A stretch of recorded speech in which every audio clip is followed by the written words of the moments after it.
ನಮಸ್ಕಾರ ಸ್ನೇಹಿತರೆ, ನಮ್ಮ ನಂಬಿಕೆಗೆ ಸ್ವಾಗತ ಸುಸ್ವಾಗತ. ಸ್ನೇಹಿತರೆ, ಮೈಸೂರು ಸಂಸ್ಥಾನ ಹಾಗೂ ಇದನ್ನ ಆಳಿದ ಮಹಾರಾಜರು ಅಂದ್ರೆ ಹಾಗೆ ಅವರು ವೀರತ್ವ ಹಾಗೂ ಶೂರತ್ವಕ್ಕೆ ಮಾತ್ರ ಹೆಸರಾಗಿರಲಿಲ್ಲ, ಜನರ ಸಂಕಷ್ಟಗಳಿಗೆ ಸದಾ ಸ್ಪಂದಿಸುವರಾಗಿದ್ರು. ಅಷ್ಟೇ ಅಲ್ಲ, ಯಾವ ಸಂಸ್ಥಾನಗಳ ರಾಜರು ಜಾರಿಗೆ ತರದ ಯೋಜನೆಗಳನ್ನ ಜಾರಿ ಮಾಡಿ ಅಭಿವೃದ್ಧಿಯ ಹರಿಕಾರರಾಗಿದ್ರು.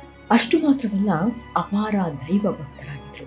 ಅವರ ದೈವ ಭಕ್ತಿಯನ್ನ ನೋಡಿ ರಾಜ್ಯದ ಜನರು ಅಚ್ಚರಿಗೊಳ್ತಾ ಇದ್ರು. ಅವರಲ್ಲಿ ರಾಜ ಒಡೆಯರ್ ಕೂಡ ಒಬ್ರು. ಈ ಹೆಸರು ಕೇಳಿದ ತಕ್ಷಣ ನೆನಪಿಗೆ ಬರೋದು ಅಂದ್ರೆ ಮೈಸೂರು ದಸರಾ. ಅಂದು ಶ್ರೀಯುತರು ಆರಂಭಿಸಿದ ಈ ವೈಭವದ ದಸರಾ ಇವತ್ತಿಗೂ ಮುಂದುವರೆದುಕೊಂಡು ಬಂದಿದೆ. ಇನ್ನು ರಾಜ ಒಡೆಯರ್ ಕೇವಲ ದಸರಾ ಆರಂಭಿಸಿದವರಲ್ಲ, ಇದರ ಜೊತೆಗೆ ರಾಜ್ಯ ಹಾಗೂ ರಾಜ್ಯದ ಜನರ ಅಭಿವೃದ್ಧಿಗಾಗಿ ನಾನಾ ಯೋಜನೆಗಳನ್ನು ರೂಪಿಸಿದವರು. ಈ ಮಹಾರಾಜರು ಸದಾ ಜನಹಿತಕ್ಕಾಗಿ ಕೆಲಸ ಮಾಡ್ತಾ ಇದ್ರು. ಇದನ್ನ ಸಹಿಸಿಕೊಳ್ಳದ ಅನೇಕರು ಇದ್ರು. ಇವರನ್ನ ಕೊಂದು ರಾಜ್ಯ ವಶಪಡಿಸಿಕೊಳ್ಳೋ ಸಂಚನ್ನು ಕೂಡ ರೂಪಿಸಿದ್ರು. ಈ ಮಹಾರಾಜರಿಗೆ ವಿಷವನ್ನು ಕೊಡಿಸಿದ್ರು. ಆದರೆ ರಾಜರು ಅದನ್ನ ಕುಡಿದ್ರು ಆ ದೇವರ ಕೃಪೆಯಿಂದ ಬದುಕಿದ್ರು. ಅದು ರಾಜ ಒಡೆಯರ್ ಮೈಸೂರು ಸಂಸ್ಥಾನವನ್ನ ಸುಭಿಕ್ಷವಾಗಿ ನೋಡ್ಕೊಳ್ತಾ ಇದ್ದ ಕಾಲ. ಜನರು ಅಷ್ಟೇ ವಿಧೇಯರಾಗಿದ್ರು.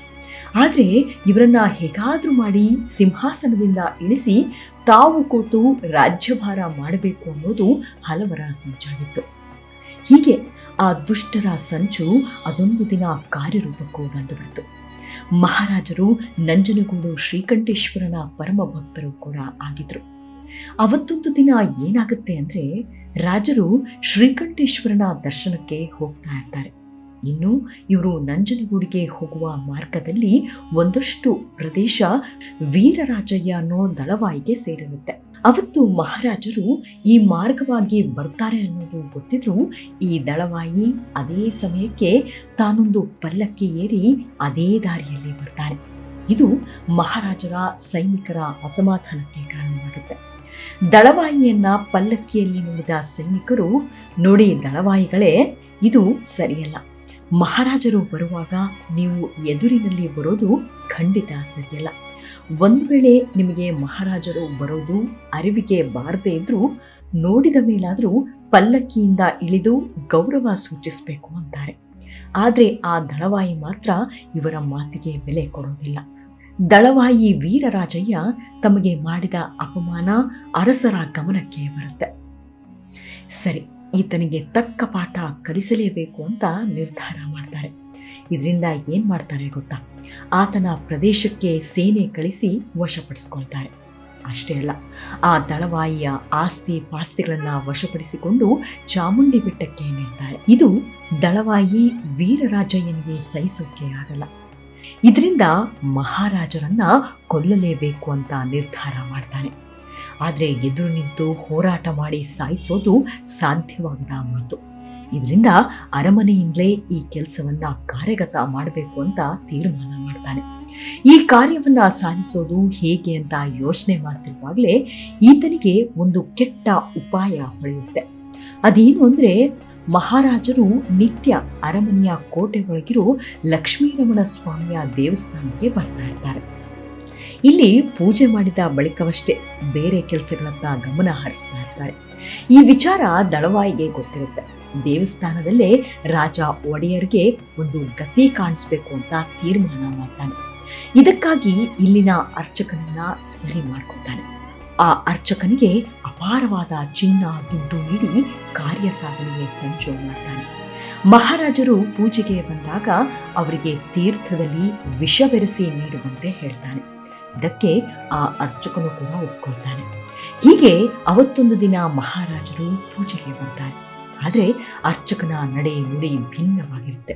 ಮುಖ ಆತಂಕ ದುಗುಡದಿಂದ ಕೂಡಿರುತ್ತೆ. ಪದೇ ಪದೇ ಬೆವರ್ತಾ ಇರ್ತಾನೆ. ಇದನ್ನ ರಾಜರು ಸೂಕ್ಷ್ಮವಾಗಿ ಗಮನಿಸ್ತಾರೆ.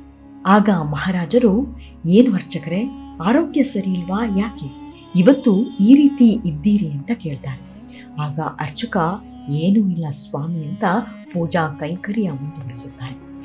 ಬಳಿಕ ಮಹಾರಾಜರಿಗೆ ತೀರ್ಥ ನೀಡುವಾಗ ಅರ್ಚಕನ ಕೈ ನಡುಗಲು ಶುರುವಾಗುತ್ತೆ. ಇದನ್ನ ನೋಡಿದ ಮಹಾರಾಜರು ಕೇಳ್ತಾರೆ. ಆಗ ಅರ್ಚಕ ದುಪ್ಪನೆ ಕಾಲಿಗೆ ಬಿದ್ದು ತಪ್ಪೊಪ್ಪಿಕೊಳ್ತಾನೆ. ನಡೆದ ಕಥೆಯನ್ನೆಲ್ಲ ಹೇಳಿ ಅಳಲು ಶುರು ಮಾಡ್ತಾನೆ. ಅಲ್ಲದೆ ತನ್ನನ್ನು ಕ್ಷಮಿಸುವಂತೆ ಕೇಳಿಕೊಳ್ತಾನೆ. ಆಗ ಮಹಾರಾಜರು, ನೋಡಿ, ನೀವು ನನಗೆ ಇದನ್ನ ತೀರ್ಥ ಅಂತ ಕೊಟ್ರಾ ಇಲ್ಲ ವಿಷ ಅಂತ ಕೊಟ್ರಾ ಅಂತ ಕೇಳ್ತಾರೆ. ಆಗ ಅರ್ಚಕ ತೀರ್ಥ ಅಂದ್ಕೊಂಡು ಕೊಡ್ತಾ ಇದ್ದೆ ಅಂತಾನೆ. ಆ ಮಹಾರಾಜರು ಸರಿ ಹಾಕಿದ್ರೆ ಅಂತ ಕುಡಿದೇ ಬಿಡ್ತಾರೆ. ಆದ್ರೆ ಅಚ್ಚರಿ ಅಂದ್ರೆ ಅರ್ಚಕ ಕೊಟ್ಟ ಆ ವಿಷ ಬೆರೆಸಿದ್ದ ತೀರ್ಥವನ್ನ ಕುಡಿದ್ರೂ ಮಹಾರಾಜರಿಗೆ ಏನೂ ಆಗಲ್ಲ. ಅಲ್ಲೇನಾಗಿರುತ್ತೆ ಅಂದ್ರೆ ಅರ್ಚಕ ಕೊಟ್ಟ ವಿಷಮಿಶ್ರಿತ ತೀರ್ಥದಲ್ಲಿ ವಿಷ ಕೆಳಗಿಳಿದು ಮಹಾರಾಜರು ಕೇವಲ ತೀರ್ಥವನ್ನಷ್ಟೇ ಕುಡಿದಿರ್ತಾರೆ. ನೋಡಿ, ಅರ್ಚಕ ಇಲ್ಲಿ ತೀರ್ಥದಲ್ಲಿ ವಿಷ ಬೆರೆಸಿ ನೀಡಿದ್ರೂ ರಾಜ ಒಡೆಯರ್ಗೆ ಏನೂ ಆಗಲಿಲ್ಲ. ಅಂದ್ರೆ ನಿಜಕ್ಕೂ ಇದನ್ನ ಈ ದೇಗುಲ ಮಹಿಮೆ ಹಾಗೆ ಇಲ್ಲಿ ನೆಲೆಸಿರೋ ಲಕ್ಷ್ಮೀರಮಣ ಸ್ವಾಮಿಯ ಪವಾಡ ಅನ್ನೋದ್ರಲ್ಲಿ ಎರಡು ಮಾತಿಲ್ಲ. ಮೊದಲೇ ಮಹಾರಾಜರಿಗೆ ಈ ದೇವರ ಮೇಲೆ ಅಪಾರವಾದ ಭಕ್ತಿ. ಇದೊಂದು ಘಟನೆ ಬಳಿಕ ರಾಜರಿಗೆ ಈ ಭಗವಂತನ ಮೇಲೆ ಮತ್ತಷ್ಟು ಭಕ್ತಿ ಹೆಚ್ಚಾಯಿತು.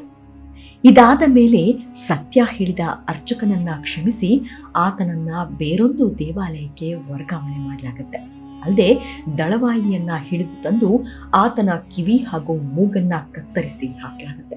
ಕೊನೆಗೆ ಗಡಿಪಾರನ್ನು ಮಾಡಲಾಗುತ್ತೆ. ಇನ್ನು ಇಲ್ಲಿ ನನ್ನನ್ನ ಕಾಪಾಡಿದ್ದು ಮತ್ಯಾರೂ ಅಲ್ಲ, ಇದೇ ಲಕ್ಷ್ಮೀರಮಣ ಸ್ವಾಮಿ ಅಂತ ರಾಜರು ನಂಬುತ್ತಾರೆ. ಇದರಿಂದಲೇ ಇದರ ಅಭಿವೃದ್ಧಿ ಮಾಡಿ ರಾಜಗೋಪುರ ಹಾಗೂ ಪ್ರವೇಶ ದ್ವಾರವನ್ನ ನಿರ್ಮಾಣ ಮಾಡ್ತಾರೆ. ಇನ್ನು ಇಲ್ಲಿಂದ ಅರಸರಿಗೆ ಈ ದೇವರ ಮೇಲಿದ್ದ ಭಕ್ತಿ ಮತ್ತಷ್ಟು ಹೆಚ್ಚಾಗುತ್ತೆ. ಇವತ್ತಿಗೂ ಇದೇ ಲಕ್ಷ್ಮೀರಮಣ ಸ್ವಾಮಿ ತಮ್ಮನ್ನ ಕಾಯ್ತಾ ಇದ್ದಾನೆ ಅನ್ನೋ ನಂಬಿಕೆ ಯದುವಂಶಕ್ಕೆ ಇದೆ. ಇಷ್ಟು ಮಾತ್ರವಲ್ಲ, ರಾಜ ಒಡೆಯರ್ ಮತ್ತೊಂದು ನಿರ್ಧಾರ ಮಾಡ್ತಾರೆ.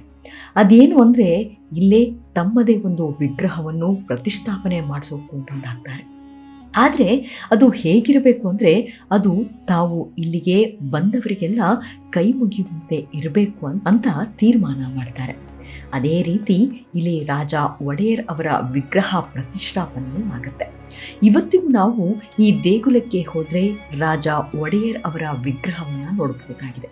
ಇನ್ನು ಈ ದೇವಸ್ಥಾನದ ನಿರ್ಮಾಣದ ಬಗ್ಗೆ ಹೇಳಬೇಕು ಅಂದರೆ ಇದು ನಿರ್ಮಾಣವಾಗಿದ್ದು ಯದುರಾಯರು ಬಂದು ಮೈಸೂರು ಸಂಸ್ಥಾನವನ್ನ ಕಟ್ಟಿದ್ರಲ್ಲ, ಈ ಸಮಯದಲ್ಲಿ ನಿರ್ಮಿಸಲ್ಪಟ್ಟಿತ್ತು. ಋಷಿ ಮುನಿಗಳು ಇದನ್ನ ಪ್ರತಿಷ್ಠಾಪನೆ ಮಾಡಿದ್ರು ಅಂತ ಇತಿಹಾಸ ಹೇಳುತ್ತೆ. ಇದರ ಜೊತೆ ದೇಗುಲ ಅತ್ಯಂತ ಹಳೆಯದ್ದು ಅನ್ನೋದನ್ನ ಹಲವು ದಾಖಲೆಗಳು ಪುಷ್ಟೀಕರಿಸಿವೆ. ಅದೇನು ಅಂದ್ರೆ ಈ ದೇವಸ್ಥಾನಕ್ಕೆ ವಿಜಯನಗರದ ಕೃಷ್ಣದೇವರಾಯನ ತಂದೆ ನರಸನಾಯಕರು ಜಮೀನು ದತ್ತಿ ಬಿಟ್ಟಿರುವ ಬಗ್ಗೆ ಶಾಸನವೊಂದು ದೊರೆತಿದೆ. ಇದಕ್ಕೆ ತೋಟದ ಮನೆ ಶಾಸನ ಅಂತಾನೆ ಕರೆಯಲಾಗುತ್ತೆ. ಈ ಶಾಸನ ಈಗಲೂ ಬನ್ನಿ ಮಂಟಪದಲ್ಲಿ ಇದೆ. ಶ್ರೀ ಲಕ್ಷ್ಮೀರಮಣ ಸ್ವಾಮಿ ದೇವಾಲಯ ತನ್ನದೇ ಆದ ವಿಶಿಷ್ಟ ಸೌಂದರ್ಯ ಮತ್ತು ಕಲಾತ್ಮಕ ಸೌಂದರ್ಯವನ್ನು ಹೊಂದಿದೆ. ಇದು ಅತ್ಯಂತ ಹಳೆಯ ದೇವಾಲಯಗಳಲ್ಲಿ ಒಂದಾಗಿದೆ. ಹಾಗೆ ಇಲ್ಲೇ ಮುಮ್ಮಡಿ ಕೃಷ್ಣರಾಜ ಒಡೆಯರ್ ಸೇರಿದಂತೆ ಅನೇಕ ರಾಜರುಗಳ ಪಟ್ಟಾಭಿಷೇಕವೂ ಆಗಿದೆ. ಇಲ್ಲೊಂದು ಮಂಟಪವೂ ಇದೆ. ಇದನ್ನ ಪಟ್ಟಾಭಿಷೇಕ ಮಂಟಪ ಅಂತಾನೆ ಕರೆಯಲಾಗುತ್ತೆ. ಈ ದೇವಾಲಯದ ಮುಖ್ಯ ದೇವರು ವಿಷ್ಣುವಿನ ಪೂಜ್ಯ ರೂಪವಾದ ನಂಬೆ ನಾರಾಯಣ. ಈ ಪ್ರತಿಮೆಯ ಒಂದು ಕೈಯಲ್ಲಿ ಶಂಖ ಮತ್ತು ಇನ್ನೊಂದು ಕೈಯಲ್ಲಿ ಸುದರ್ಶನ ಚಕ್ರವಿದೆ. ಇನ್ನು ನಿತ್ಯ ಇಲ್ಲಿ ಬೆಳಗ್ಗೆ ಮತ್ತು ಸಾಯಂಕಾಲ ಪೂಜೆ ಪುನಸ್ಕಾರಗಳು ನಡೆಯುತ್ತವೆ. ನಿತ್ಯ ಭಕ್ತರು ಹಾಗೂ ಪ್ರವಾಸಿಗರು ಇಲ್ಲಿಗೆ ದರ್ಶನ ಪಡೆದು ಹೋಗ್ತಾರೆ.